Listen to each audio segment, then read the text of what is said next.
right, everybody. Good morning. Welcome to the WestlawNext presentation. I'd like to introduce you to Erin Jensen. She's our Education and Training Liaison.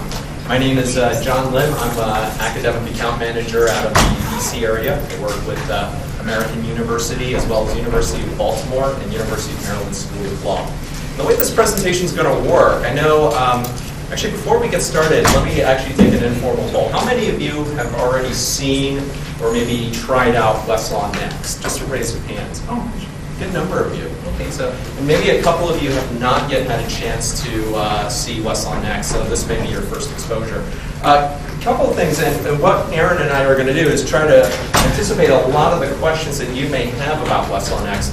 I'm actually going to turn over the first portion to Erin, and she's going to go over kind of the more kind of logistics of how WestlawNext, which is currently being introduced to a lot of the law firms and government agencies, how it's going to be introduced and integrated into the academic portal. And then from there, I'm going to actually go into the content specifics on WestlawNext, how the searches work. And also a question that I know many of you have asked. It's a very, very good question, and one that came up at a lot of my schools. The approach for using WestlawNext in terms of introducing it to your students, to your faculty, and your colleagues. So without further ado, I'm going to turn it over to Erin. And thank you all very much for your time and attention today. As he said, I am the Education and Training Liaison, specifically for TWEN and lawschool.westlaw.com. That's kind of my unofficial title. My official title is Product Developer. So there's a group of 3 of us in the home office that work on TWEN and work with our programmers to make all of the changes, improvements, and so forth to TWEN and to lawschool.westlaw.com. So with WestlawNext coming out, we have to be making some integration changes so that it works with our site. And what I'm just going to quickly go through is some slides. It's not live out there yet, obviously, so some slides to show you where we will have integration points with WestlawNext. In our global nav, if you're on lawschool.westlaw.com, if your school has access, not just faculty, but all of your students. So once your students have access to WestlawNext, they will now see at the top not just the Westlaw link, but a WestlawNext link also. That's not going to appear until the school has access to that. Can I ask a question? Yes. What do you mean it's not going to appear until the school has access? It will look like it normally does. You'll just have Westlaw. You're not going to see what triggers the school having access, or how does the school get access? Do you want to answer Yes, that? actually, that's a great question. Couple of key things. For faculty and librarians, access will be turned on your law school passwords, regardless of which law school you're at, July 27th. For student access, your local account manager has reached out to your library director, and the school had decided basically in May, late May, whether to opt into what's called a fall pre-release. So basically what we did with WestlawNext, because it is a new platform, and basically we spent the spring kind of introducing it to librarians and key faculty. Specifically the librarians, because this is a big change, I know, for a lot of librarians. Basically the plan is this. WestlawNext will be available to all law schools, meaning law students, effective January 3rd, unless the school specifically requested an early release for fall. So some of your schools, or depending on which school you're with, may have actually requested an early release, and you may actually be getting WestlawNext access for your students in the fall semester. But for all law schools, if you did not request a fall release, the release date for students will be January 3rd, 2010. For faculty and librarians, this will be turned on in July, regardless of whether or not the school has opted in for that fall release or has decided to wait until spring to have students accesses. Another question, and that some of you may be wondering, will this affect the pricing on the academic contract? The answer is no. WestlawNext is being incorporated into the current contracts for your schools. Okay. So it will not, WestlawNext itself will not impact the pricing in terms of your academic contract. Yes, in the back. I attended a webinar a week ago, and they said the schools have to choose between traditional Westlaw and WestlawNext. No, that is, and perhaps the webinar maybe wasn't clear on that. No, in fact, Westlaw.com, this link here, Westlaw.com is not going away. It's not leaving. Yeah, and They in have access to fact, both. it's a great question, because one of the concerns that has been raised by a lot of folks has been, well, are you trying to push students onto this platform? I mean, and the answer is basically, WestlawNext is being introduced right now to the law firms. And as you can imagine, some law firms are adopting WestlawNext. Some firms are playing, maybe taking a more conservative approach and sticking with Westlaw.com and maybe looking towards adding WestlawNext in the future. And some firms are incorporating both. So we are very cognizant that it's a very mixed kind of practice market out there. So Westlaw.com is not going away. And in fact, Westlaw.com will continue to exist, and your account manager will continue to support both. And in fact, and that's one thing that I want to emphasize is that in terms of how to approach WestlawNext, work with your account manager, and the school is basically, we're working with the school to decide how best to approach introducing students. Yes, in the back. Okay, everything that you said, it was confirmed in the launch that I went to and stuff. They said that Westlaw.com will be phasing out, not tomorrow, but over 5 years. Yes. Well, at some point, our anticipation is that Westlaw.com will in fact be phased out. Now, 5 years, I'm not comfortable actually putting a time frame on that. I mean, and it really is dependent on a couple things. It really is dependent on the practice out there. And law firms and government agencies, the rate at which they will adopt WestlawNext, that's going to, in large part, determine when Westlaw.com will be phased out. Some of you may remember it when I was in law school, I went through a transition from the software, Westmate, to Westlaw.com. And the software actually remained for quite a few years after it was on the web. In fact, yes. Some users still have Westmate. So Right. Westmate was getting phased out too, and it's still out there. Right, so. it's still out there. So Westlaw.com is not going away anytime soon. Anytime soon, no. And in fact, I would be hesitant to actually put an actual number in terms of years, because as Aaron mentioned, Westmate is still out there. Yes, in the back. So my question is about the license agreement. We're Yes. getting sort of mixed responses. I had been told that there would be a different license agreement, and other people are being told it's part of our current license agreement. My understanding is that the only separate license agreement is the one for the temporary access, the trial access. That because WestlawNext is not impacting the price of your current contract, that there should not be a separate contract for it. So my understanding is that the only other agreement is the one that each school was provided in terms of the temporary or trial access. Now, after the session, if you have school-specific licensing questions, what I will do is take down your name and school and make sure to follow up with your account manager and their manager to make sure that they can follow up with you more specifically about that. Okay. Yes? What's the date for the pre-release? Okay, the pre-release, actually, that's being determined right now, and what we did in late May was we communicated with each of the schools, and we're determining either an August or September or October release date. So a school that has opted for a pre-release, and a lot of it will depend on the school's curriculum, when their first day of school is, and what the program is like at the school. So schools that have opted for a pre-release will either fall into an August, September, or October release date. Schools that have not opted in, as I mentioned before, will receive WestlawNext January 3rd, 2011. And again, information on which release month that you may fall into, again, it's best to follow up with your account manager, and they can provide more specifics on that. All right. I'm sure we'll have questions along the way, but I'm going to turn it back over to Erin. So, Okay. Thank you. So once again, on the portal, you as faculty, once on July 27th, when you have access to WestlawNext, will see the WestlawNext on there. Your students are not going to see that until they have that access.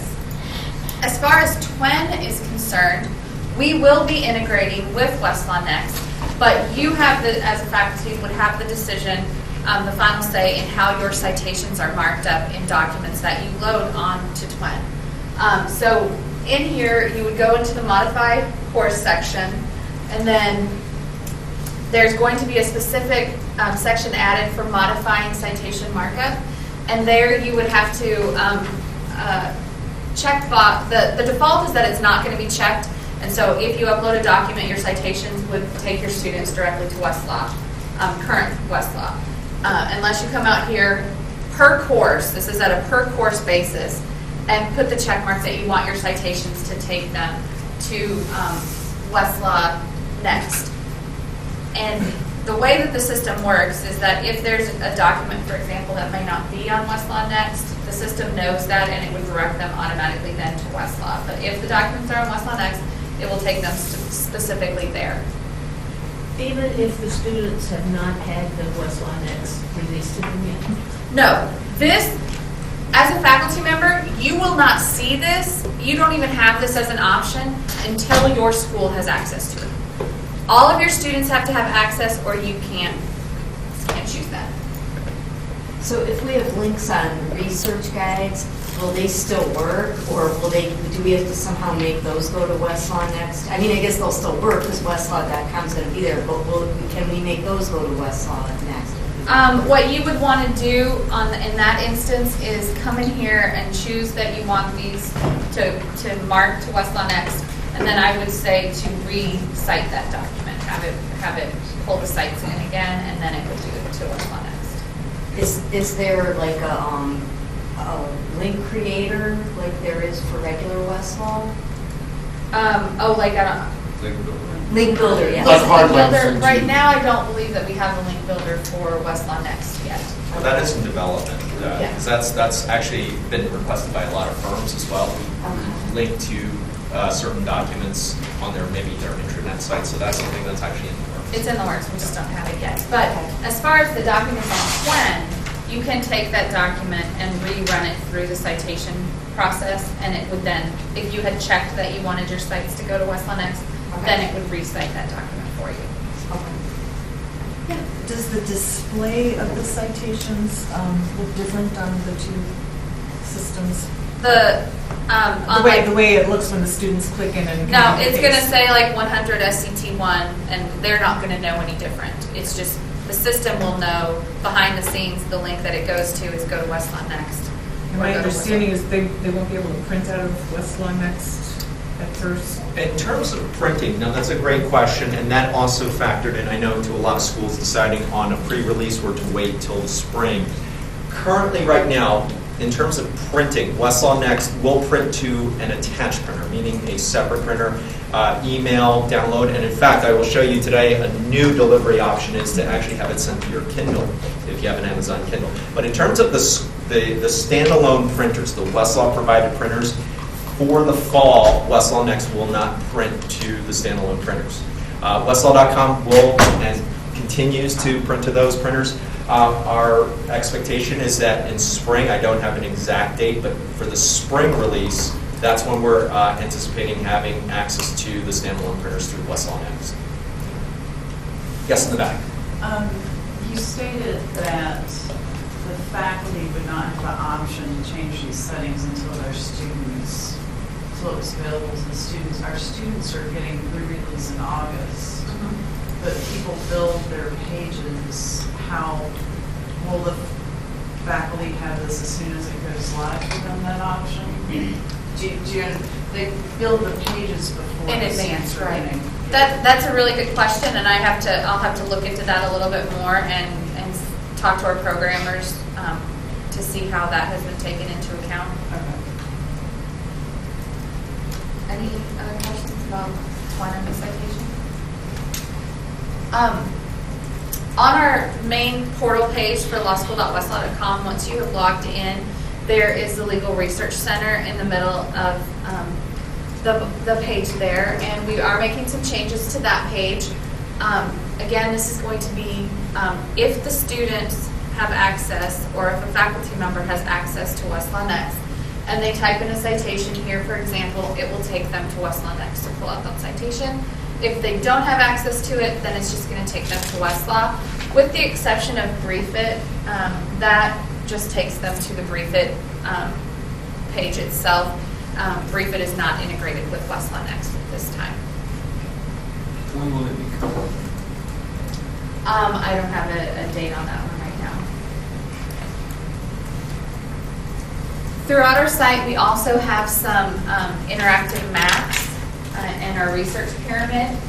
Again, if the customer has access, so if the student or a faculty member had access to Westlaw Next, then the links that are within this will take them to Westlaw Next or to Westlaw. Wait, go back a minute. The last slide, so on that, the main page when you first log in, if you throw in the citation, you're saying that it's going to default to Westlaw Next once Westlaw Next goes live. Yes. So, For a student, once that student has access, which right, means the I'm school saying, once has. it goes live for the students, it won't go to Westlaw.com. It'll automatically go to Westlaw Next, and there's nothing you can do about it. Correct. But that is only for the legal That's only research. for this page, only on this page. Right, which In that is the main section. page when you first log on. Correct. Correct. Is that something that that is something that you would like to see, kind of an option to toggle between the two, between Westlaw.com and Westlaw Next? I would say yes, because if If they can't print, and that still remains a problem in the spring, and if it's automatically always going to default to that, I just see the less likelihood of them using the other. That's something that we can certainly, and we do appreciate and welcome your feedback, so that's something we can definitely communicate. So. Yes, I can definitely take that back. Or once they pull the case, are they gonna have an easy way to toggle? Between Between Westlaw.com. Westlaw Next and Westlaw.com. I mean, the simplest answer to that is that, I mean, through the main lawschool.westlaw.com site, the student will always have access at the top to that Westlaw and Westlaw Next links at the top. In terms of going from a Westlaw Next document back to Westlaw.com, the only situation in which that occurs is if a student tries to, let's say, access material that has not yet been migrated over to Westlaw Next. And then it will default to Westlaw.com. But in terms of toggling back and forth at the current moment, no. Yes, sir. But are the documents that are in Westlaw Next now linked back to Westlaw.com? Because I was pulling up documents and they said that they're not available in Westlaw Next, but they could be found in Westlaw. Yes. And I don't think there was, at that point, it was. That it wasn't linking It you wasn't back, linking. like if you clicked on it, it just wasn't taking you right back into. That was linked to one, too. It's my understanding that that's how it's supposed to work, that if it's not available, then it would open it in Westlaw Next for you, or Westlaw.com instead. But if you do run into that, I mean, that's the type of information that especially the account managers working with your school, let us know. I mean, please don't be shy about letting us know, especially if you have a specific citation that you ran across. And then that's information that we really do need so that we can let our folks in home office can really kind of look into that and improve that. And if you've tried that a few months ago, as you said, they're constantly adding new material and migrating that material over. So what you tried to access then may have already been migrated by now. Again, so our maps and research pyramids, links that are on there will take them to Westlaw Next. If for some reason there isn't a link on Westlaw Next, then it would take them, or the equivalent on Westlaw Next, then it would take them to Westlaw.com. User guides. This is one of our, if you're on the portal page, right underneath home, there's a link that says user guides. We are going to be adding a variety of Westlaw Next specific user guides to this page so that individuals can get access to the types of material they need to help them understand it a little bit more. And then related to that, we also have an online learning page right now. Under home, it's kind of hard to see, but next to user guides, it says Westlaw training. That title is going to be changed so that it's just going to say training. And when you're on here, you'll see that there are a variety of different types of trainings. And once you click in any one of these, there's tabs for those trainings across the bottom. We're going to be adding a tab specifically for Westlaw Next, and it's going to house all of our Westlaw Next training materials. So for example, there's some wonderful Westlaw Next videos out there that help users understand how to use it and how things work. Those will be there. Some of the user guides will also be there, so there may be duplication in what is in one place and the other. We have links to e-learning, our e-learning site, where they have created tutorials that you can sit and watch. And then we have some tutorials. They're these 10-minute tutorials. I don't know if anyone here is familiar with those, but the way those work right now is when you click on the tutorial, it opens your training in one window, and then it opens a second browser window, which is an active Westlaw session. So you can basically read through the script, and it will say, click on Find and Print, and then the user actually goes and clicks on Find and Print. We are going to be creating 3 side-by-side tutorials that will work with Westlaw Next. So instead of opening Westlaw.com, they would open Westlaw Next, and then the users can walk through, because we know that if you do it, it's going to be easier for you to understand than if you just sit and watch it. So those are some of the things that are coming as far as our online learning goes. Yes. Everyone will see these training things at the beginning, even if they don't have a Westlaw Next password? They will. We will have some sort of notation on there that your school may not have access to this at this time. And so, for example, the side-by-side tutorials wouldn't work for them. They could still access the user guides, the documentation, the videos, and so they could kind of get an advanced look at this, but the side-by-sides would not work for them because they don't have access to that. Yes, would that happen automatically, or do we need to make sure that we don't? Well, what make? Will the notation that your school doesn't have yet? Yes, no, that will be on the page specifically. So that's part of our creative process in putting together that piece of the page. We'll have notations on there. And if they try to click on the link for a side-by-side tutorial, they would get some sort of messaging that they don't have access to Westlaw Next at this time. That's what I have, and now John is going to walk through a demonstration for you of Westlaw Next. Yes, sir. Just a quick question, are these slides available someplace? I don't have them, I can make them available to you guys. We don't have them out anywhere right now, but I certainly can make them. Okay, put them on the CALI conference website. You can add it to your session, I think. Yep, I'll add it to the thing on there for you guys.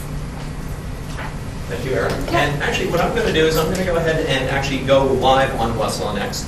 And I'm going to run a variety of searches, and this is based on presentations that I did at my schools, where I had 3 very distinct schools that had a lot of the same types of concerns about Westlaw Next, but a lot of the same kind of different concerns as well. And so hopefully I'll be able to address a lot of the questions that you may have, but please feel free to ask along the way. So here I'm at the website, next.westlaw.com. As Erin mentioned, once this is integrated, July 27th for faculty and librarian, it will be on lawschool.westlaw.com as a separate link. And depending on when your school has opted for its release, and at that point it will be available to your students. So I'm going to go ahead and sign on using my OnePass.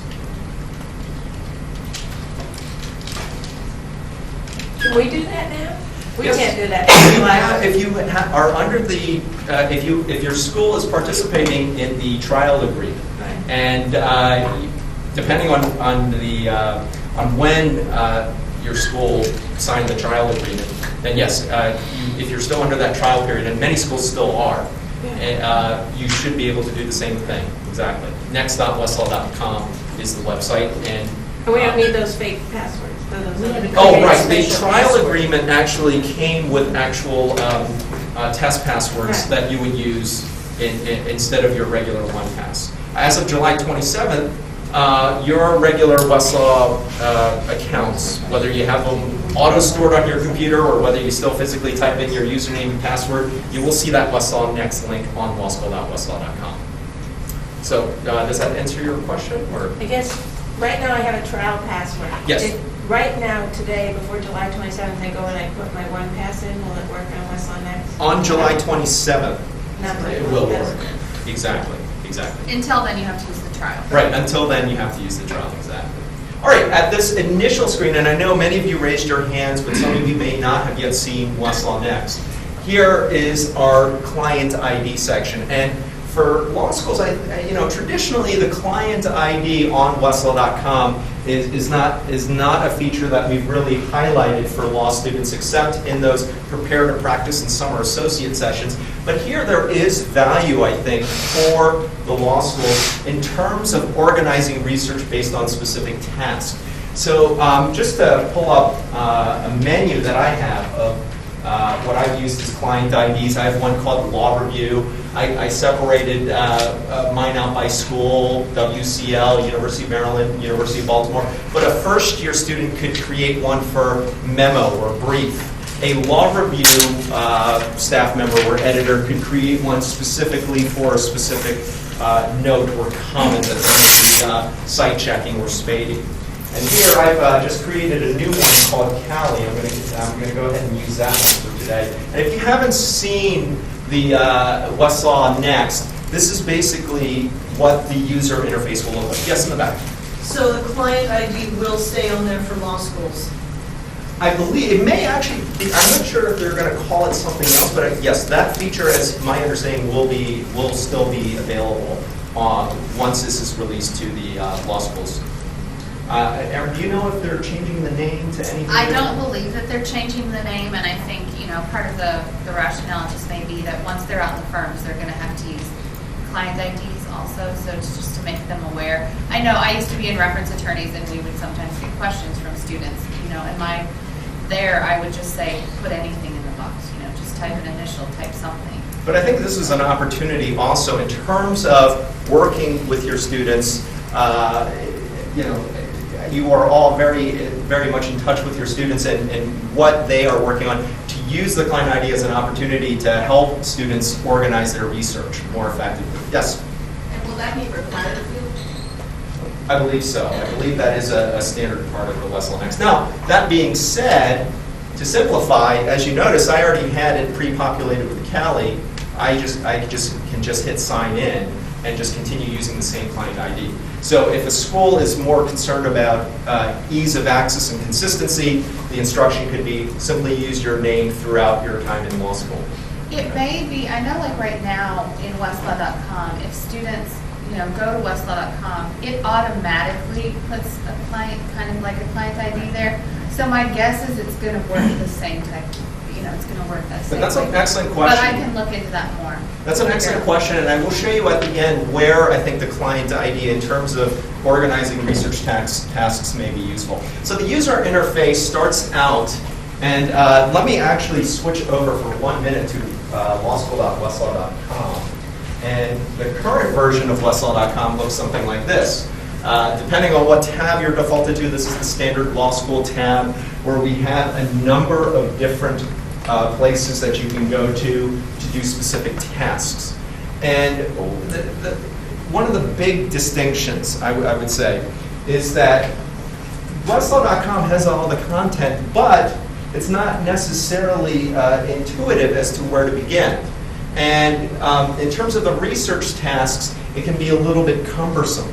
And from here, we can start with this tab, but also we have at the top, we've got the directory, which is, I know that a lot of you like to show the directory where we have a number of different databases, as well as our different topical tabs. And so in terms of kind of the instruction, I think one of the frustrations that has been voiced over the years is in terms of the pedagogy. Using Westlaw.com, using a system like this to kind of emphasize the pedagogy, whereas a lot of times you may be feeling like you're spending too much time talking about where to point and click and how to take 10 steps to get to a secondary source. And there's so many avenues and there's so much information. What Westlaw Next does is it emphasizes more, I think, on your ability to emphasize the material. And I'm going to start with a very basic task, pulling up a citation. So here at the top, I've got a very simple search engine. And here, I'm just going to type in a citation. And here, the inclination, even with experienced users sometimes, is to see a search box and to type in a citation or a case name. On Westlaw.com, where you type that citation may impact whether or not you actually get a result or get an error message. On the right, to the immediate right, I have here a window that says All Federal. Now, if I click on that, this would allow me to choose a jurisdiction. However, a new user might not think to click on a jurisdiction, or depending on the citation they type in, they may not know the jurisdiction in which the case that they're trying to locate is from. So let's say I didn't click on that, I'm defaulted to a jurisdiction, but I type in a citation. So my inclination would be to hit search. And one of the changes to WestlawNext over at Westlaw.com is the ability to recognize that the researcher is typing in a citation. Regardless of whether or not you're defaulted to all federal or Maryland cases or a particular jurisdiction, this will recognize that you are in fact looking for a case by citation. For those of you who have not seen WestlawNext, this is the layout of the case. And I want to just kind of highlight a couple of features that I'm pretty excited about. At the top, I have a number of different links. From here, I can click on page. And one of the questions that I often get asked is, how do I use the star pages? How do I use the specific reporter pages to go to a particular section of the case? Because cases are not formatted in 8.5 by 11. And so from here, we've put a more conspicuous page number section where I can type in a specific page and here be taken to that section of the case. Next to that, where you see the double A, I'm going to click on the double A, and the researcher, and I know that when I look at a computer screen for too long, I tend to get eye strain, but now I have the ability to change the size of the font as well as the font itself. So here, I can change the font size to something that's a little bit more amenable to long-term research. Okay, spending time on Westlaw as opposed to just simply printing out the case, collecting a stack of cases, and because that's a natural inclination. I don't like to look at a computer screen for a long time because I find I get eye strain. We have the ability to adjust the font size. I'm going to go ahead and change that back.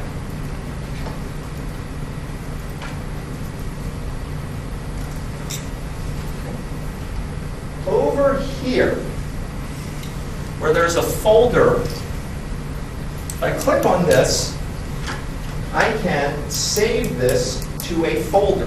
And when I click on that link, I have here a list of folders. That's one of the big changes to WestlawNext. And it's something that I think has been requested for a long time, is a way to organize your research. I mean, it's one thing to be able to find this case, but how do I find it back on Westlaw? I mean, we have our research trail, but that's only 14 days. And so I think this is one of the big changes, and this is actually, I think, one of the ways to address the important printing question. One of the goals, I think, of a lot of schools, as well as Westlaw, is to be more conscious of the environment in terms of printing and resources. Yes, and let me just say, so here I have the ability to save this case into a folder. You just said the research trail is only 14 days. I thought in WestlawNext it's going to be up to a year. Yes, in fact, absolutely. And in fact, we will cover that a little bit later. But yes, the history on WestlawNext now goes back to 1 year. In the back. Are the folders specific to a client? So when the student logs into, say, law review memo, they will only have folders That's for law an review memo? excellent question. I'm glad you asked that. And when I first started learning WestlawNext, I had the very same question. The folders in the client ID are distinct, and there's a reason for that, because you could be doing a research task for a particular client ID that spans over several folders. So they are actually distinct. So my client ID is CALI, but I can save this to any folder. Law review folder. I can save this to a CALI folder which I have created. In fact, I'm going to go ahead and do that. I'm going to select this CALI folder, or I can click on New Folder to create a new folder. But the client ID is separate, and that actually goes to the first question about history. you have the ability not only to look at your prior research, but to actually segment and search based on client ID. So the folders and the client ID are separate. Now, some researchers may want consistency, so you may name your client ID the same thing as your folder, but we're also aware that some client IDs may span over several different types of folders, depending on one's organization style. So here I can hit save, and I have now saved Bush v. Gore to my CALI folder. I can also take the title of the case, click, drag, and drop into the folder. And here, I've already saved it, so I'm getting the message letting me know that I've already saved this case. So you can either click on the folder to physically, go through the steps, and I know some researchers are more comfortable using actual segmented task buttons, or you can just, drag and drop into your folder. Okay, a couple other features I'd like to highlight. I'm going to go to the Skip To menu. And this is something that I think will make navigating through documents in Westlaw and through those editorial enhancements a lot easier. We have here under Skip To the West headnotes. I can go to the West headnotes. And since I looked at this case earlier, what I did was I actually collapsed the headnotes. I know that headnotes can be a great research tool, but sometimes they can also be a little cumbersome in terms of getting to the case itself. So as you will notice, I just opened up the headnotes. Now by default, the first time you look at a case, you will see this presentation. And the headnotes, I think, are a little bit of a cleaner presentation where we have that headnote summary and we have that topic and key number classification to the right. So emphasizing the digests. A question that I get asked very often, I mean, since this is touted as something more like Google, does this mean that the fundamentals of research, will this encroach upon that? And I don't believe so, because here I can emphasize, maybe as a legal research and writing instructor, the importance of starting with more fundamental principles in terms of research. But I can also, for convenience, collapse the headnotes and concentrate on looking at the opinion. Another tool, which I think, this is actually probably one of my favorites when it comes to documents on Westlaw, you'll notice that I have some highlights. And here, I can use my mouse and I can highlight portions of this document. And what I do, I will see a menu. And the menu will give me several options. Now, the first one, I think is also, I think is probably one of the best enhancements that we've developed, is the ability to save, not the document, but this portion of the document to your folder. My default folder is CALI, so here my option Save to CALI will actually save this highlighted portion of the case. Now if I go back to my CALI folder, I'll see that I have, instead of 3, I now have 4 items. The one at the very top is that highlighted portion of the case. And one of our goals, again, is to give the researcher the ability to control the content that they are organizing in their research. And that's one of the ways that which we hope, especially for those of you that have opted for the pre-release, I think it is a legitimate concern about the printing. If you can't print to the Westlaw printers, then there's concern about that. But I think there's also an opportunity with the incoming first-year class to kind of direct them towards a way of thinking in terms of research. When I was in law school, I was taught to research and print a stack this big. That's what I did when I went into practice. At the law firm I was with at the time, Westlaw provided a printer. I would do the same thing. I would print a stack of research. I would go through it and maybe toss out about this much. That would go into the recycle bin. But here I think we have an opportunity to emphasize to the incoming first years the ability to be more organized with your research so that you can be more sensible about what it is you are choosing. Concentrate more on the content than on the paper. So here I have the ability to save a section. Now, as you may have noticed, when I highlight, I also have some other options under this menu. I can now add a note. I click on Add a Note, and here over to the right is basically what I like to call a post-it. I can type in, let's say this is Florida elections, or important for my memo. And here I can save this notation. And what's nice, a couple of you asked about history. When I come back to Bush v. Gore, where I pull up Bush v. Gore again, I will see this section highlighted and I will see this note. So here you have the ability to add notation, which I think is another enhancement that'll encourage the students to really look analytically at documents. Yes, sir, in the back. If I were to print this case out with my notes, do my notes also get printed? Aaron, I believe so, but Aaron, would you know if the answer to that? That I'm not 100% sure. Okay, We can definitely we can check find it out. That's figure something it out for that's you. a really good question. I believe you can. You will see the notes when you print out, but that's something that we will definitely find out for sure. Yes, sir. Just to clarify, you mean to say that if I don't pull this up again in my folder, but rather I log in on a different machine with my same ID and I enter the citation, that is attached to my ID? Yes, exactly. Okay. That is actually going to be attached to your ID, regardless of whether or not you save it to a folder. This notation and the highlighting as well. Yes? And then can I search my notes? Actually, that's an enhancement that we're adding right now. With the ability to search through notes is actually, as soon as we release it, that was the #1 request, and that's actually coming. That's on the way. Aaron, is there a release date on the ability to search notes? Okay. But at some point, yes, that's actually, I think, at the top of the list, and that's going to be coming soon. Question? Since I have it printed, if I want to look at the case again from my file, am I charged a second time? That's a great question, and that goes more into the when I am in practice. Now, in fact, we were just at a conference where I asked this very same question. Once the document is pulled up, so let's say a firm is not on a flat rate, they're on a pricing plan in which they are charged per document. Now, once that document is saved to a folder, the researcher can go into that folder and look at that document without a duplicate charge. That's actually one of the things that we are emphasizing to law firms, is that the folders are a very cost-effective way of utilizing that research without having to go through and rerun the search and just basically get that double charge for the same document we were looking at before, which was a common problem on Westlaw.com. Yes, in the back. Can I create a folder and share it with someone? At the moment, no. And in fact, that's actually something that I actually personally requested. So that's something that I think, and I'm sure that request has come up, but I personally would like to see that at the current moment, no. The ability to share folders, you can export. You can actually export a folder and then send it through as an attachment to an email, but actually sharing it across Westlaw passwords, not at the moment. Yes?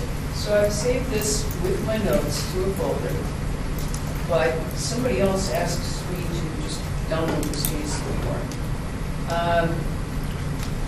If I go back in and do another search, I can get rid of my notes. So Yes, that's a great question. Actually, I just looked in here, and when you go to print the document, like I did download the document as an option and I have a highlight, you have the option of what do you want to deliver. Do you want to deliver the document, or do you want to deliver the document and annotations?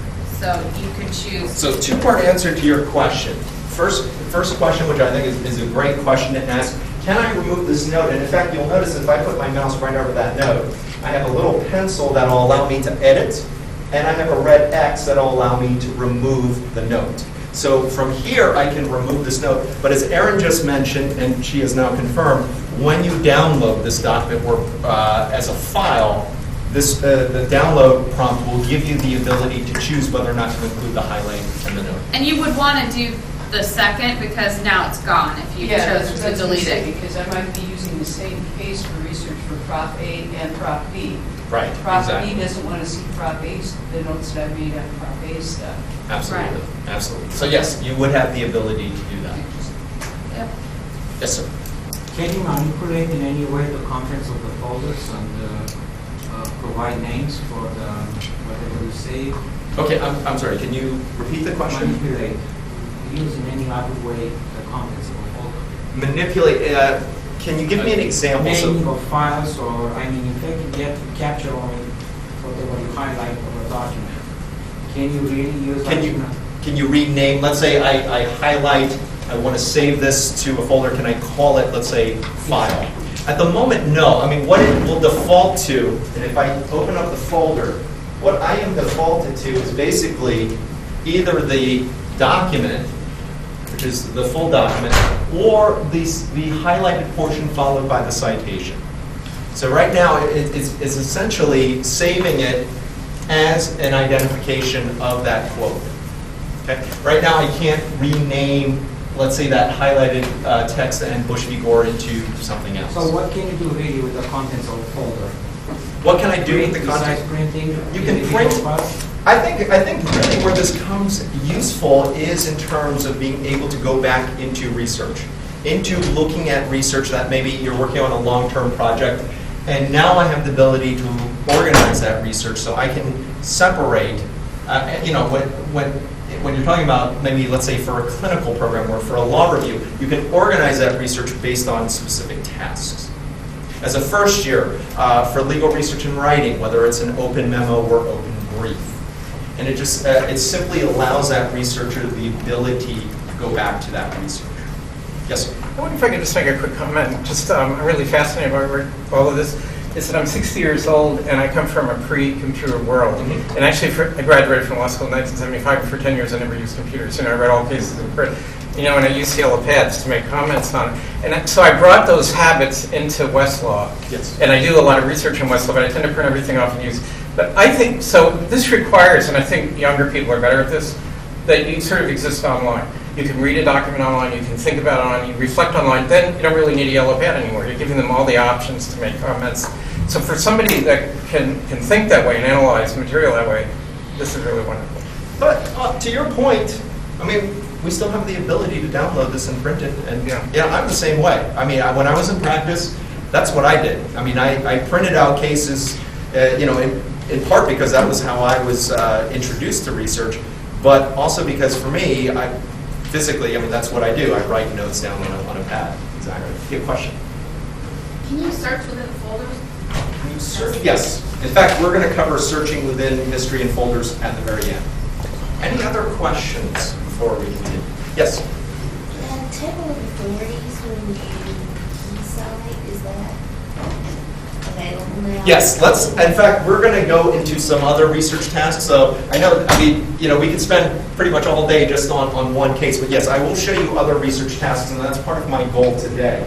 And in fact, let me show you a very common research task, is pulling up multiple citations. So I've pulled up one citation, but what if I have a string of citations? Maybe I'm pulling up a large number of citations for spading assignments. And here I've got a mixture. I've got a case, I've got a statute, I've got a case using a reporter citation, a law review article, and a state statute. And simply what I've done is I have them written out. I have them separated by a semicolon. And what I'd like to show you is this common research task, which you can do on Westlaw.com, but I think is a little bit cumbersome. I can go to the top. I can paste these citations. And again, regardless of what jurisdiction I have defaulted to, I can run a search. And again, what WestlawNext does is it recognizes that I am pulling up multiple citations. And here is the presentation. Here is that result list. And here I've got Erie versus Tompkins. I've got a federal statute. I've got a Pennsylvania court decision, a law review article, and a state statute. From here, I can link into those documents. I can check off individual documents, or I can select all and save them all into that folder. Yes, sir? How hardcore is the database as to citation format? That's a great question. I mean, is it forgiving? Yes, very much so. That's a great question. In terms of, in fact, I've got a two-part answer for you on that. So with Bush v. Gore, I typed it in simply as a mismatch with no spaces and no periods and no capitalization. And I ran this citation, and I was able to get back to Bush v. Gore. I mean, it's pretty forgiving in terms of citation format. And in fact, if you'll notice, when I ran that string of citations, I didn't really properly in any way blue book that, and even if I didn't put the spaces in, it would recognize those as citations. Cool. With cases, it's pretty easy. It's much harder, though, with things like state statutes and law reviews. Yes, exactly. Well, for here, 75 PA CSA S 3801. mean, that's not really a properly formatted citation. What if I put in Pennsylvania statutes can be formatted and sometimes cited as just Pennsylvania statutes or PS? So could I put in 75 PS 3801 and get where I want to be? Let's see. So 75 Yes, it's a whole PS. thing.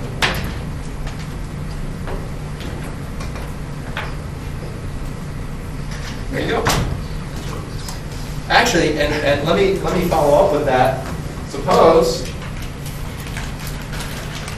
I just want to find it by name. And again, this is something that Westlaw.com was less forgiving of, is being able to search by citation as opposed to by party name. I can run Marbury versus Madison. And here, I can see the case. Okay? And in fact, and we'll get to this, and I'll get to your question in just a second, you'll notice I've also pulled up a number of other materials, either discussing Marbury or analyzing Marbury. Yes? Question? You put in a competitor's citation for something? If you have, I haven't tried it, but do you have one offhand that I could maybe try? I would. My suggestion. These are all great questions, and my suggestion is for those of you, especially if you're under your current trial services agreement, play around with it. Type in different citations, try it out, and if you're finding that I love this is great, or I tried it out and I broke it. The citation I used didn't work. Let us know. I mean, this is the type of feedback that we really value from you. Yes, sir. So let's just say you're reading a case on the screen and you see a string cite.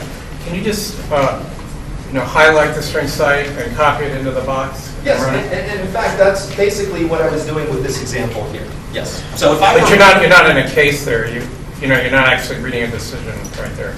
So, but it's the same thing. Yes, if I had the string cite, yes, I could. In fact, it would probably. I mean, It would it's probably going to have a link, so you just link. Right. Exactly. Oh, but a string link. But if you had a string cite, yes, absolutely. I could copy this, and I'm just using this as a template example. But if I had this off of a document or off of a case, again, copy and paste that string cite. But it's not going to look like that in the string cite. It's going to have names and parens and everything else. But again, that's what WestlawNext is designed to do. Exactly. In fact, in a string cite, you're providing more information than it needs. So again, you will be provided with that result list. These are great questions, fantastic questions. And I also want to show you, in terms of tasks, key citing our citator on Westlaw. We have one of several ways that you can actually key cite a document. Now, if I were to go into the case, key cite is actually separated into tabs at the top. So from here, I can go into, from Marbury, I can go into negative treatment. And here I can look at decisions that have negatively discussed or distinguished maybe Marbury versus Madison. Okay. I also have the ability, and this is something that I think everyone has had some frustration with students, is distinguishing between looking at the history of the case, looking at the citations that negatively impact, and looking at, let's say, for Marbury versus Madison, the citing references, which can be quite numerous. So here, Marbury versus Madison has over 18,000 citations to it. And here, I think we've more clearly delineated between looking at, let's say, the history versus the citations to the case. In terms of tasks, what if I wanted to directly key cite, and I want to go straight to the history of the case? I can type in key cite, and I can type in the citation. Or, I like shortcuts, KC will do the same thing. So I can type in the word key cite, and I'm basically telling Westlaw, I want you to check the history of this case for me. And so here, it's recognizing it, and here, automatically pulling up that section discussing that history. And what's nice about this is I can easily navigate back to the document. I can go back to the document, and I can go back to the case. And here, just to cover some of the tabs, I can look at the filings related to this decision. So here I can see briefs and dockets. I can go back to my negative treatment. And also I want to highlight here, I know many of you may be familiar with graphical key cite on Westlaw.com. What we've done under history, if I go to the history tab, is we basically combined the two. So here I've got my procedural history on this case, but I also now have incorporated automatically that graphical view on the right. And two big changes to graphical view. Here, I can hover over a case and it'll pop out. We've also lettered the procedural steps. And sometimes you look at the procedural chain, it can be confusing, even in a chart format, to follow the flow of events. We've lettered the procedural steps. Okay? And from here, I can link directly into that case if I need to. Let's talk a little bit about research itself. And here, I think, is where there's been a lot of excitement, but also concern about pedagogy. And I want to address the way to kind of utilize WestlawNext really is dependent upon you. And because one of the concerns has been, well, if this is too much like Google, then students are just, going to treat it like Google. But let's talk about several ways we can approach research. And I'm going to actually refresh. I'm going to click on WestlawNext and just get back to the beginning. And I'll start with a Google type of search. I'm researching an issue for a memo or brief. I'm going to use this one that was the legal research and writing director at American University gave me permission to use for today's demo. Testamentary capacity in wills. And the jurisdiction they were using was Maryland, so I'm going to go over to all federal, and I'm going to go ahead and choose, let's say, Maryland, and let's include federal materials. And as you can see from this jurisdiction list, I can now pick my jurisdiction, state and federal, or I can combine as well. I'm going to hit save, and I'm going to run this search, testamentary capacity in wills.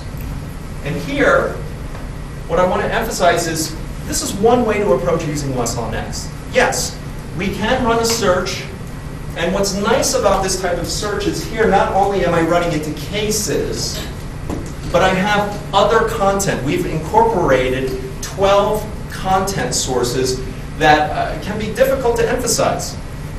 Maybe it's not cases, maybe it's statutes. Maybe there's a statute on point that is relevant to start out with. And so from here on the left, I've got more accessibility.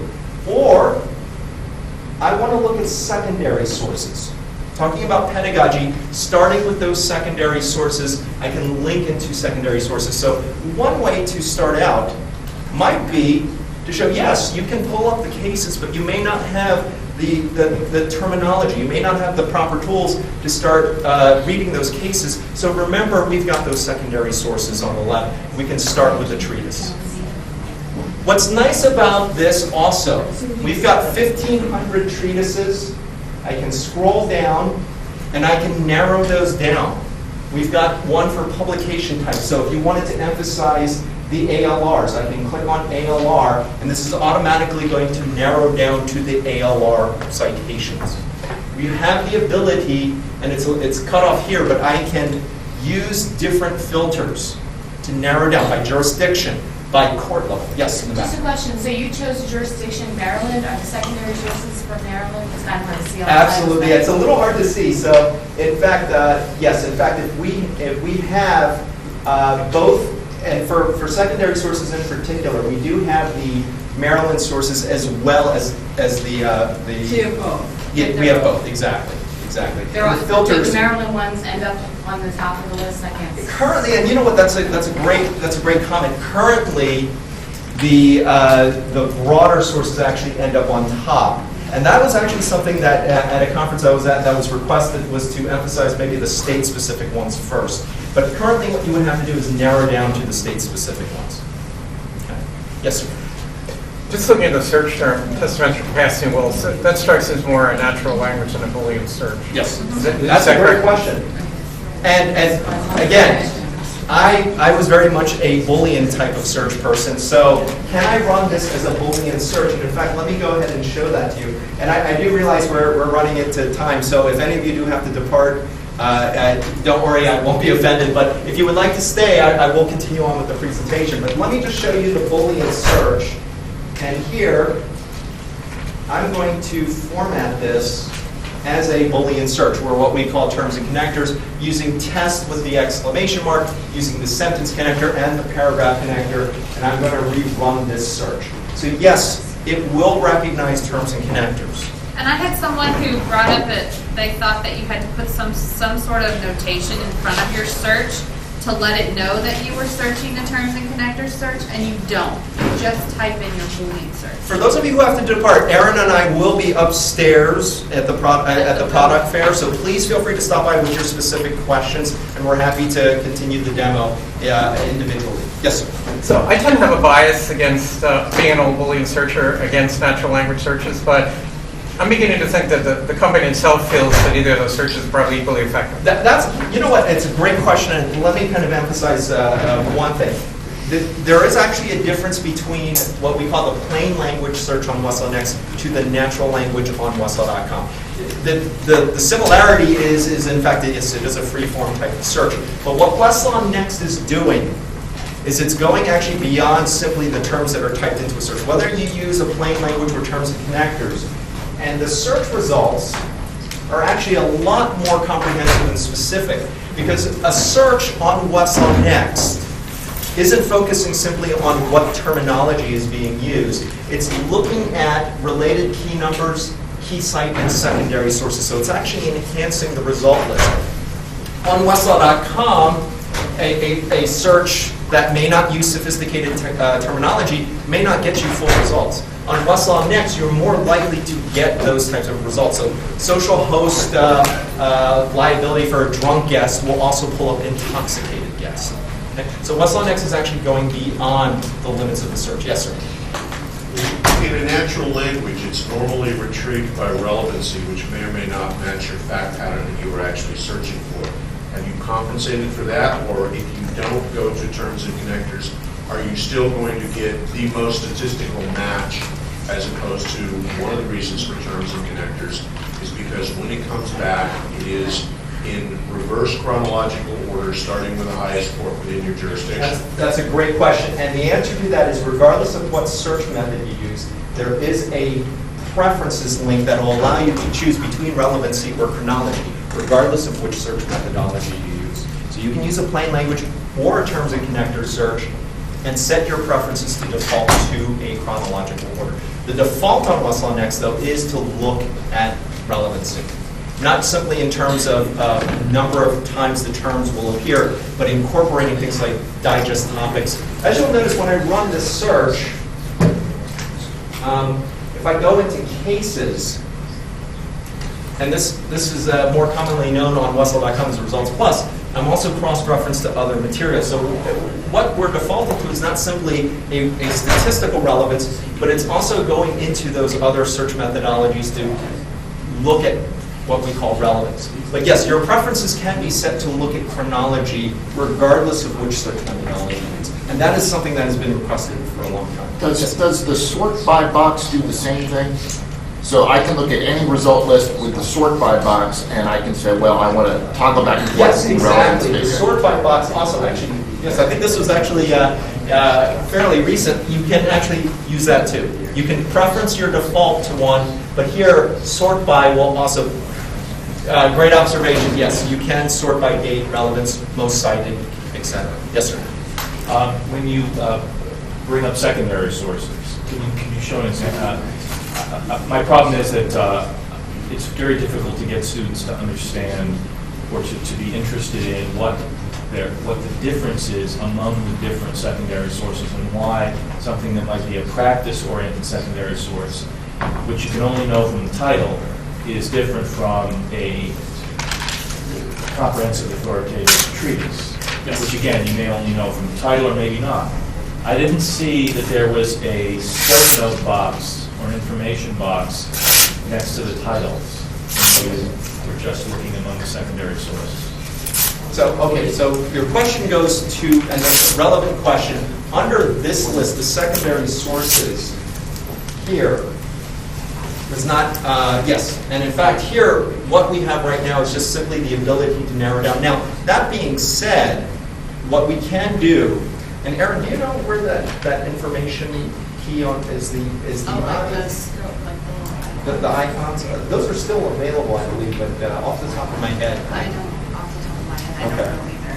Because Does it have to spell that? if you're looking at something in intellectual property, and there are 3 different results coming from, say, 5 or